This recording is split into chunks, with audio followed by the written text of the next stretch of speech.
hardest thing about the house of the Lord is that you have to be willing to be directed by God. And being directed by God means that God plans the priorities, and God presents the priorities, and God gifts the priorities. So if God tells your person at the other end of your telephone line, or what we call the minding line, that you are needed, then that person will usually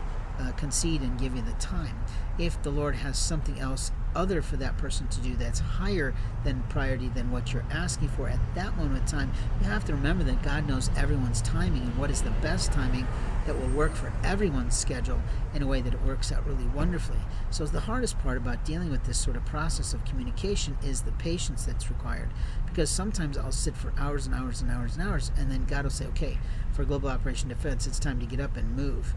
And then I basically learned that I'm tagging something in that moment, which is we've been waiting to do. So we have to really be willing to listen to the Lord, but we also have to be willing to be moved by God, and we have to be very strong and stout and stubborn and not being tainted